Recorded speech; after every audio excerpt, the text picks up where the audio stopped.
where he's feeling pretty six-slotted. So you're probably not going to see a butterfly up from him anytime soon. It's just save the buyback and end the game. Yeah. But you're already up against a butterfly and a gyrocopter. So the rest of your team has to do the damage against him to kill him. Definitely. So this is probably the best choice, just going into the BKB first. But until he has a basher on AM, he can't really bully one guy that hard. He can run after them, but there's not that good disables on the side of C9. Unless they steal Fisher with Mystery. True. Cloud9, what's the battle they're up against? It's almost 13 to 14,000 net worth and just over 10k in the experience. It's not as bad as it was for LGD in the last game, but at the same time, winnable. There was definitely a couple of things in the draft that was working well for LGD in that last game. Yeah. Oh, looking at this Rubik, Mystery might actually have an Aghanims in this game. He has 3,000 gold, Blink, 4-staff mana boots, and he keeps farming on the lane, so if he gets Aghanims, he can have a massive impact. Look at all the good spells he could steal.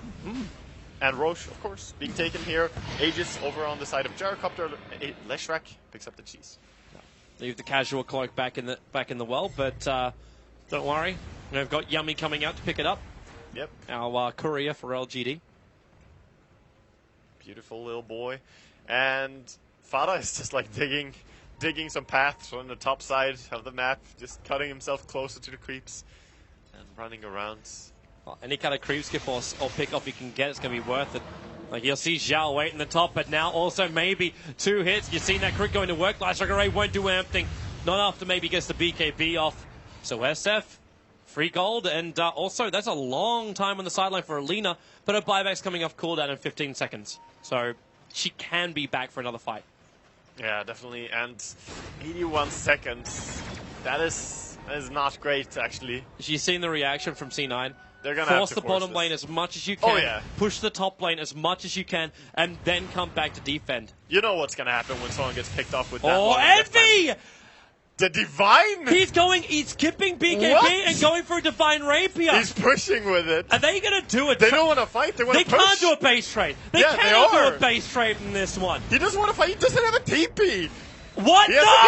We're C9ing this! Go! We're actually going in! He's going to take tower and go for the tier 4s. We're turning this into a base race. Or LGD just play the defense. They pull back. Yao, here comes your Laguna Blade. He's almost dying while they're still ravaging the bottom lane. Fader trying to run out. They've taken out bottom racks. Envy's going to go to work right now. LGD, where are your TPs? How are you coming back? Silas on the first TP out. It's actually a Rax for a Rax. And Bone 7, there's his TP out. He'll be successful, and Envy actually gets away to safety. They buy space and get a trading racks. What is this? They buy space by buying a Divine. This is the most insane play. I have actually never seen that move before. That's some weird YOLO shit going on here, man. Okay, so he definitely needs to BKB as soon as possible now, because he's running something that he cannot lose. Yes. And when you're it's not sustainable. When you're 0, 4, and 0, split push is the name of the game, so he buys the Divine to do it. At that point, I think we also have to flag the fact that LGD, there was a surprise factor. LGD would not have said, yeah. Any mage bought a Divine Rapier. He's going to have some good damage when he pushes. What ended up happening was LGD, they push in, they take the racks, and then they just stop in the middle of nowhere going, wait, why are we losing our base so quickly? Yeah. Look back, he's got a Rapier. Who's got TPs? I think only like 3 of them actually had TPs at the time. Only the true C9 fans would have seen this one coming. Oh. Like, I'm still trying to recover from this. What is this? So, the question to me is, what do you do? Next fight, you have to take it. You cannot split push again. He buys up the entire BKB. He doesn't even have room for a TP scroll. So, fighting this fight, now it's all down on this fight. It's an all. Wait, so is it actually just down to the fight, or is it going to be... Well, you're right, because he doesn't have a TP scroll, so he can't just TP back. You can't go for the trade-off. Yep, this is it. This is going to be the moment for C9, the test. They smoke up, so there's no vision for LGD to get that early advantage. The Netherward drop Bone 7, hook shot it in, but Zhao Wei force up away at the same time. They pick up Sylar. Remember, he's got the Aegis, plus the Satanic, triggers the BKB to Laguna Blade. They're going to bring him down. He did not use Satanic, but he did use BKB. They've still got time to defend this one. Now Sylar, back to World of Living. They glimmer and force up him away to safety. So LGD get into a more comfortable position, but they burnt their Aegis, and Good what was lost? So far. Laguna was lost, that was it, and hook shot. shot. Laguna very low cooldown as well, 30 seconds, and that's going to be up again. So LGD, do you want to keep pressuring here? They don't. They're actually backing off. And we have a Demon Edge on Gyrocopter. Are we going to see more Divines in this game? It's what? Okay, so in the first round of games, I'd say the first round being game 1 of all of the series, Knoxville came in and said 4 Divine Rapiers were purchased. 3 of them, actually was it 3 of them or 2 of them were in our game. That was basically, we had the majority of them, and we've already got another one. Yeah, we're blessed with the C9 Divine games. It's almost a shame there's no predictions inside for the main events and the compendiums, or else everyone, actually, maybe it's a good thing, everyone will be crying right now. Yeah. Magic ends here. Oh.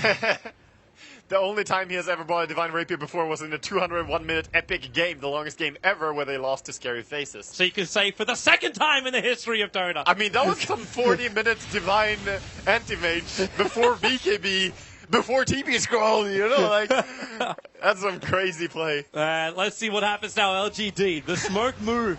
Everyone, 5-man smoke up.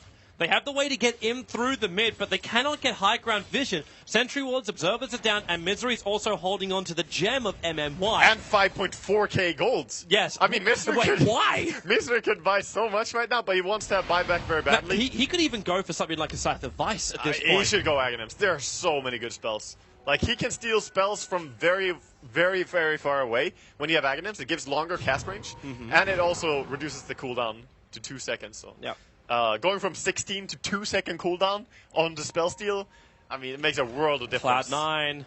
It's not a Roshan attempt. He's not alive yet. This is a wait for LGD to walk up this staircase and then create death moment. Don't call it a comeback. Let's do it. They're backing up. That's all of LGD. It's a 5-minute, and they blink into him. Misery, 2 hits from maybe. BKB's expecting some kind of attack. Bone 7, a hook shot TP out. He'll be away to safety. Can we just highlight that was a blind blink in with BKB? He knew perfectly that he was there. They saw them move into the jungle, yes, but he didn't know that he was on that hill right then and there. Yep. That was some play. Very nice by maybe just killing off Rubik immediately. The game sense. Yeah. Either that or it's lightning fast reflex, because he BKB'd the second he arrived on the hill. Yeah, exactly. So he may have just been whoop, straight away. Okay, so Envy. He's almost got buyback again.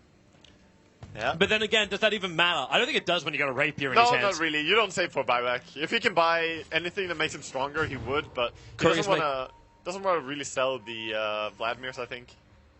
What's the courier doing? It's a point booster for Misery. Yep. Yeah. He needs the point booster for it. Oh, they're on the hunt. Oh, they saw it. That's the Dire Observer Ward that was watching it, but they can't get into the tree line and kill him. Yep, it's going to get away safely. Okay, so at this point, Envy's next item, should he look to Boots of Travel? Like, is that actually the way to go? Because right now I'm seeing Cloud9 becoming massively claustrophobic. Yes. Like, Boots of Travel next would be the item here. However, you got to keep in mind when split pushing, there are so many things that can pick you off. There's the Nightmare, Fiend's Grip, there's the Shaker, Stun from Fog of War, there's a Hex on Leshrac.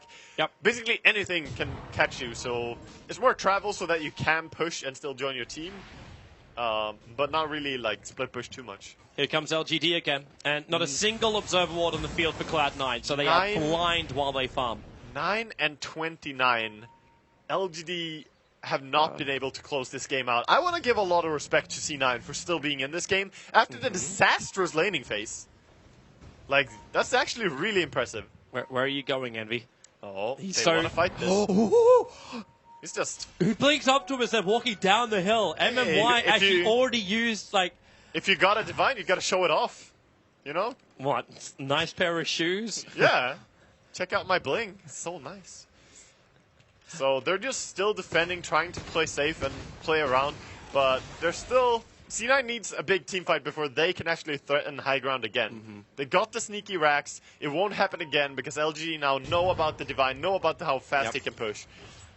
It's still going to be really difficult for this defense. If I actually check out right now the buybacks of C9, everyone but Clockwork has it. Oh, they Clockwork's only short by 300. Rubik. He's out of position. There goes your 3-hit from maybe to finish the job. Actually, it was Leshrac who took the last attack. SF got 2 crits in a row there. Admit? Yep. They jump in. There's your Fiend Strip. They hold Fader. Hook shot up, but it only connected on maybe with Fader. The BKB's helping him survive and even move back with the extra Glimmer Cape. They've committed quite a hefty amount of abilities. Now the Fissure, stolen by Misery. They're force-staffing him away as fast as they can. The Fadeball's still kicking in. An LGD. They're poking and prodding, looking for the opening, but cannot find it. That was a very nice save onto the Lina there by Bone7. He was actually medallioning her, because I was wondering, how are you not dying to the Shadow Fiend right-click? And then I look at her, and she had plus 20 armor because of their item build, the Blade Mail, and also the fact that they had Vlad's and Medallion there. So even with the SF presence, so much armor on the Lina. LGD's going to be so sad. They got a double damage rune, but Roshan's spawn time was about 30 seconds away at the time. Yeah. So they're incapable of getting that. By the way, Rubik did buy back during that fight, so his Aghanim has obviously been delayed. Don't know if you mentioned that, but it's Vader's getting more and more money as time passes on. He might even get to buy a new item and still have his buyback if he wants to. Yep. Clockwork will sacrifice his buyback for a Solar Crest, but that's perfect. You can throw that on the anti-mage. The poor man's Butterfly. Definitely. Poor man's Butterfly is still very good. Do you actually now think that Envy could go in for something like a Heart and just have the Solar Crest on him, like when he jumps in? You need attack speed. Like, you have so much damage, but your attack speed is still only the part that you get from Manta Style and Treads. I honestly think that going Butterfly still is a good choice, even against the MKB that could be a choice from Sylar. They're doing Roshan. But this, like, Envy's just going to go up. Yep. He's attacking the tier 3 tower, and Fortification will be used. The TP's are starting to come back. Roshan is dead. Aegis Immortal in the hands of Sylar. Xiaowei still bringing that cheese back again. The tier 3 tower, the Echo Slam. They catch out Bone7. The Cogs drop as well as the Fiend Script. So you will be bringing down the Clockwork here, but your entire team returns to your base, and you do not find any other core but the Clockwork. That's an interesting trade, right? So they get the tier 3 tower top and they lose their Clockwork, but at the same time Roshan also died and they got the Aegis on the LGD. So LGD pretty happy, but their top lane is now more exposed, and maybe Envy... Envy has a new item. It's a Monkey King bar. Oh. He bought a full Monkey King bar. He wants to be able to kill the Gyrocopter. Yep. Yeah.